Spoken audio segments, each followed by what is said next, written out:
दुआरिया रे बड़ी पूरा भोला के नगरिया रे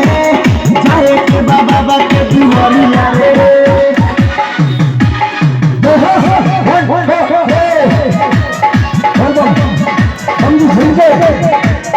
हो जाए